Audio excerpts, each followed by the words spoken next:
Hey team, welcome to episode number 40 of the Ladies Best Life podcast. Now, before you go on to today's podcast episode, which we're going to be talking about fat loss, I need you to go back and listen to last week. So episode number 39, where we're talking about nutrition optimization. You must listen to that first and then come into this episode, because in order to complete the fat loss journey, if you like, whilst feeling your best, whilst not restricting, whilst having energy, whilst feeling good, in your body and in your mind, we need to make sure that we've optimized our nutrition, and then we come into this element. Okay. So stop listening if you haven't listened to last week, go back and give it a listen, then come back to this one. Okay. So first step, obviously, nutrition and kind of energy optimization. Okay. We want you feeling grand. People skip this step because they're impatient. Okay, they want to lose weight tomorrow. Honestly, if you want this to be a long-term solution where you're never going to be back in this position again, you must make sure that you're optimizing. So go back and listen to it. Make sure that you haven't skipped that step. And you can start this process in probably 2 months' time. Okay, so it's going to take you 2 months, probably making sure that they're all habitual, what we talked about last week. Then you can come into this bit. Now, losing body fat is as simple as energy coming in via food and drink and energy going out in regards to movement. Okay. Now it's simple. So why don't we do it? Okay. Why is it so hard? Because we don't just eat for energy and survival. Okay. We don't just eat like that. Food, and highly palatable, so really tasty, scrumptious food, is at the tip of our fucking fingers. We can get it whenever we want.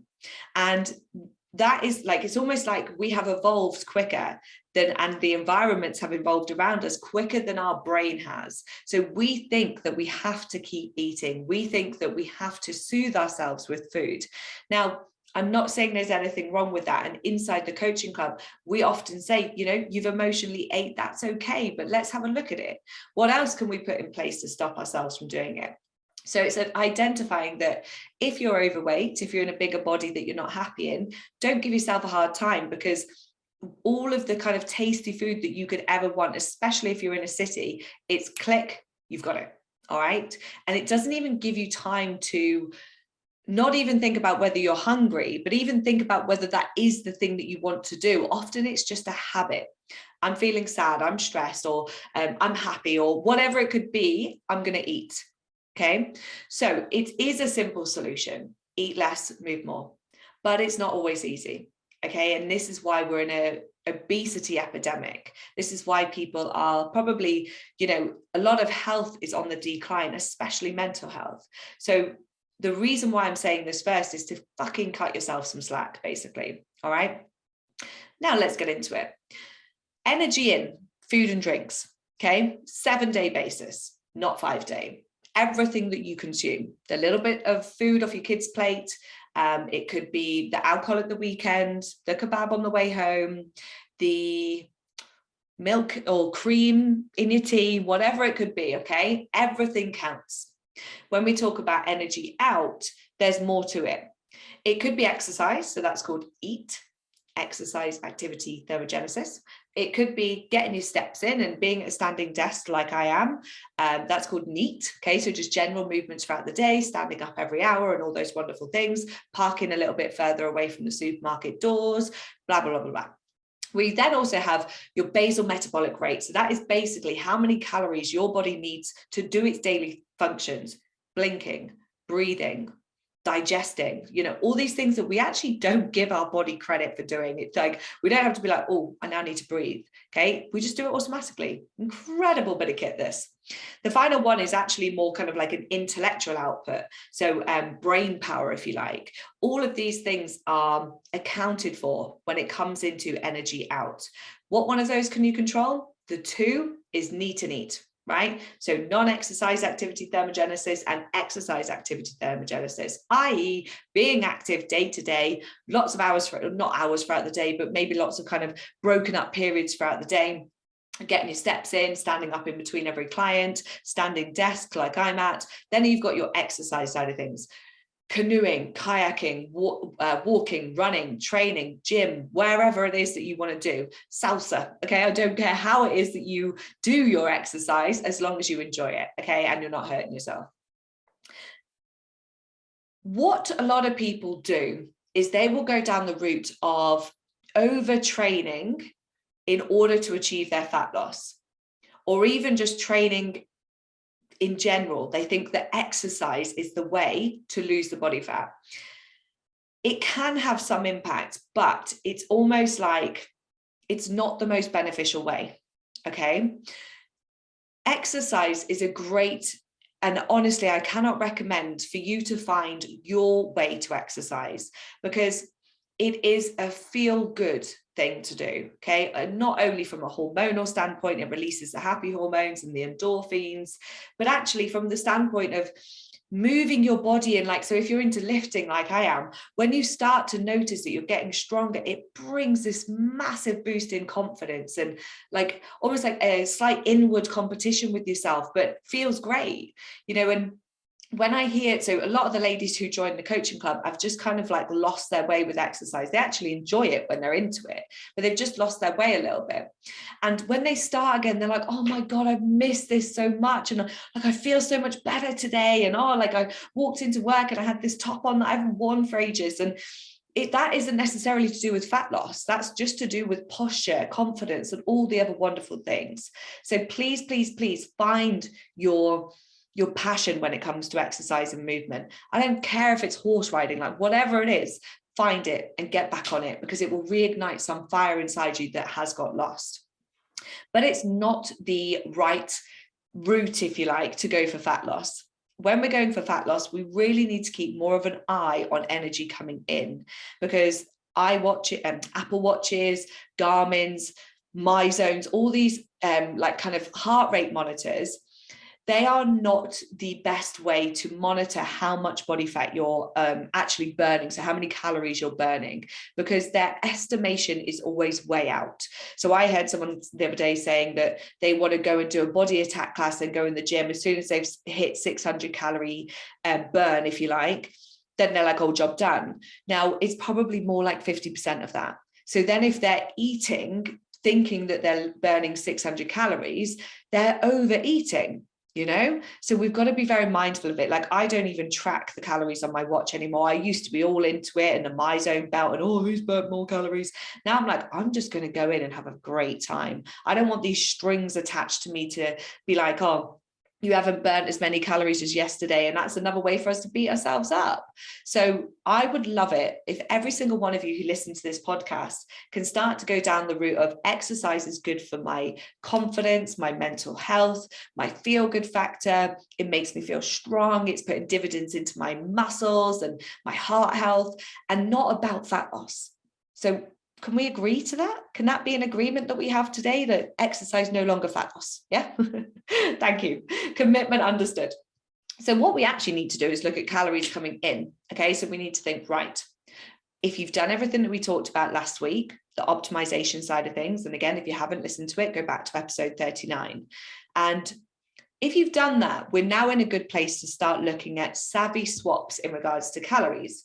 So we're looking at, where is the bulk of our calories coming in? Maybe you're having a jacket potato for lunch every day. Could we swap it to half a jacket potato, but dose up on the salad side of things?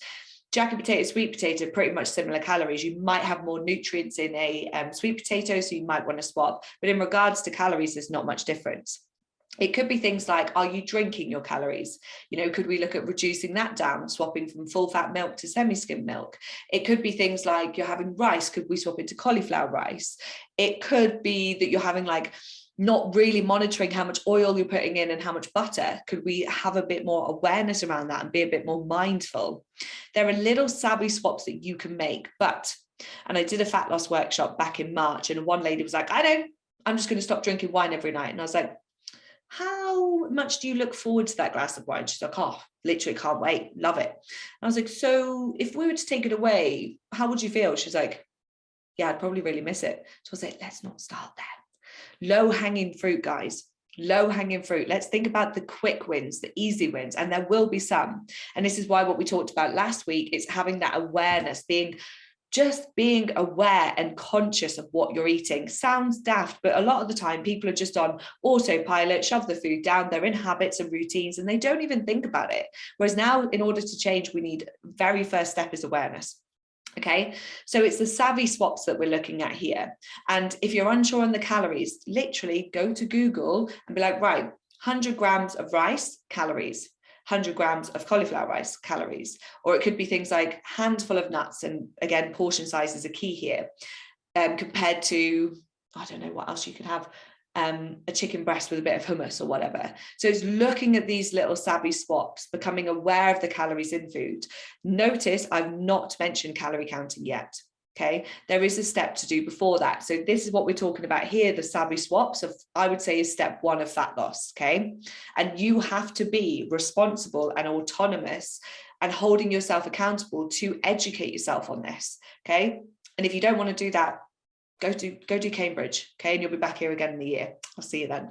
So the next step from here, I believe, is looking a bit more at portion sizes, which we have just tapped on in regards to a handful of nuts and stuff. So looking at the portions that you are kind of feeding yourself.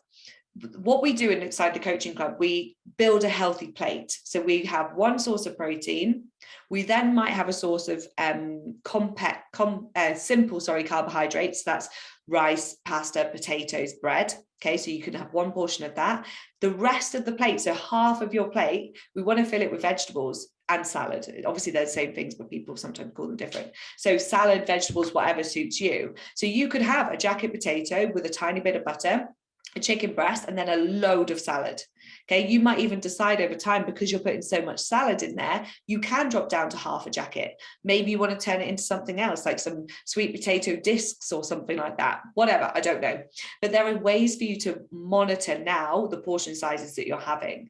You know, a lot of the time, people and the women that I work with have big evening meals because they've skipped meals throughout the day. So we want to be looking at having consistent meals coming in. If you're not a breakfast person and you can't eat breakfast the moment that you wake up, do not worry about it. Okay, this is something that we can start to add in. So maybe making sure that you are having a protein shake when you're hungry at 10 o'clock or something that you can have at work, maybe a yogurt or something just to tie you over. We're then looking at making sure that we have a consistent lunch, because basically what we need to look at here is forming some element of routine. Okay, a lot of the time people don't have routine, and that's why they can't lose body fat, because they're all over the shop. If you think about your hunger scale, so 1 is fucking ravenous, 10 is absolutely stuffed. A lot of people allow their hunger to come right down to like a 3 or a 2. Of course, you're going to eat everything in sight, and you won't even know the calories that you're consuming then. So portion sizes is the very next thing, but kind of attaching to that is looking at, have I got a routine? Am I stopping my hunger going below a 5? You know, am I then stopping at, like, you almost want to keep yourself constantly between a 5 and an 8, or even a 4 and a 7, you know, so just being very aware of what it is that you're consuming.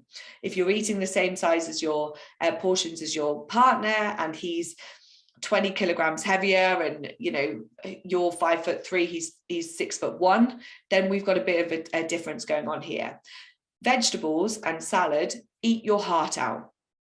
And this is where we can go into food volume. So if you had a whole bowl of pasta combined with compared to a whole bowl of, I don't know, it could be roasted vegetables with a little bit of honey and Dijon mustard or something on it, the calorie difference would be completely different, but just as satiating.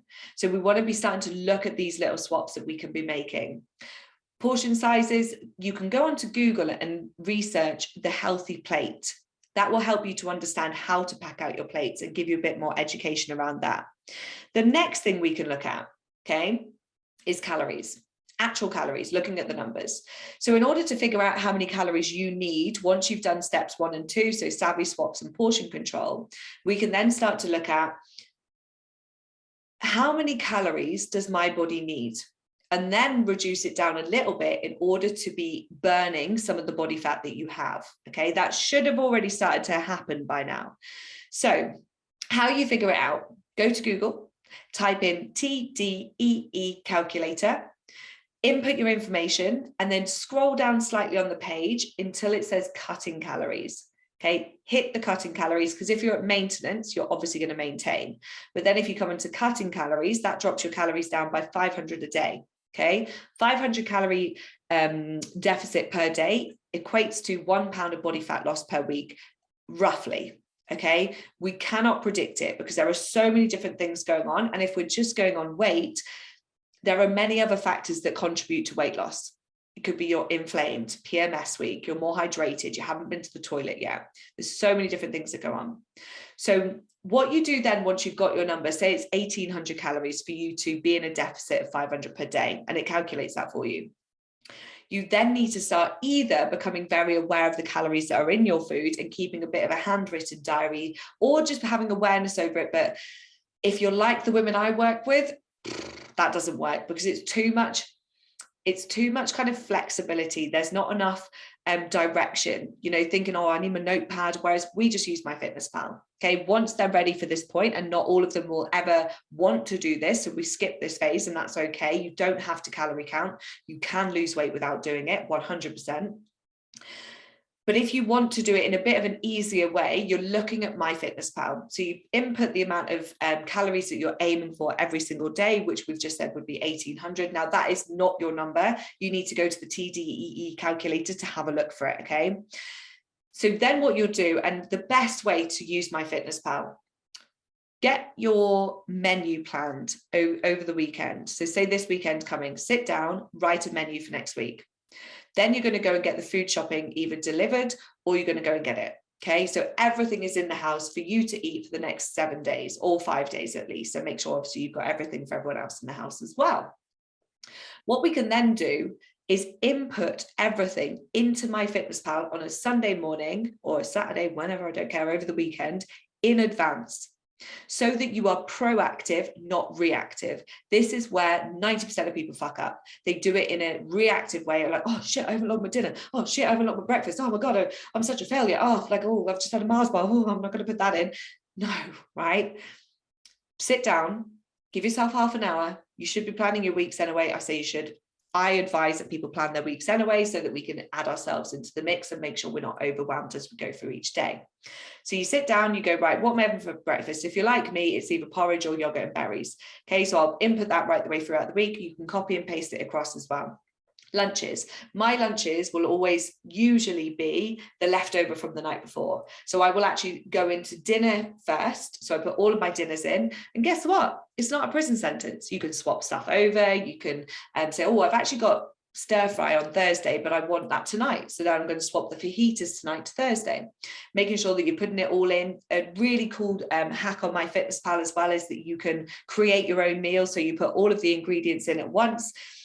And then you could call it, like, it wouldn't obviously be, but Sasha's cottage pie or whatever, So making sure that you have everything put in advance. You can then go, okay, so I've got breakfast, lunch, dinner, and snacks put in. I know I can swap those around, but that's all the food I've got in the house. Oh, on Thursday, I'm going for cake with my bestie. So I'm going to not choose what I'm going to have beforehand, but I know that I've got 200 calories left over from Tuesday, and I've got a bit of kind of surplus calories, if you like, on Thursday. So that will be my 500 calorie slice of cake. All right. So it just gives you a bit of kind of opportunity to go, oh, I've got some calories left there. Oh, I'm going to have a glass of wine. Even if you don't have them left over, guys, by simply tracking and monitoring, you are probably consuming less anyway. You've already made the savvy swaps. You've already started to look at portion control, and you've already optimized your nutrition. So you should already be winning here.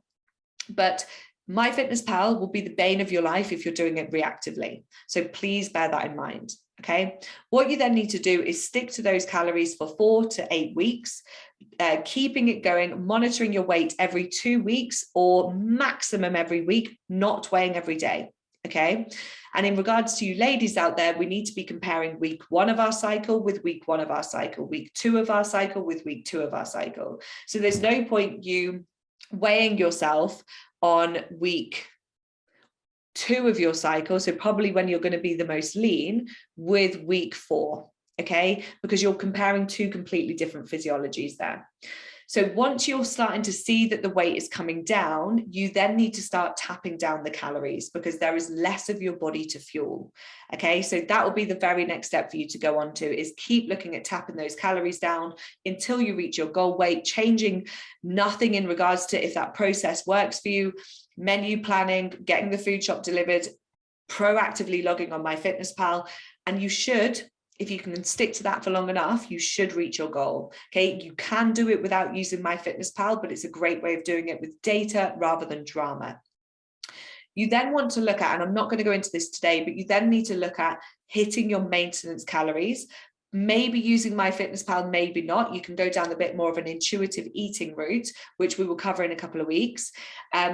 Because maintenance is actually the really hard bit, because not only have we got not really a goal that we're aiming for, but sometimes imposter syndrome can come in. A lot of people kind of struggle in this, like, so I've had this with the client inside the coaching club recently. She's always been, as she says, in a bigger body, like a bigger girl.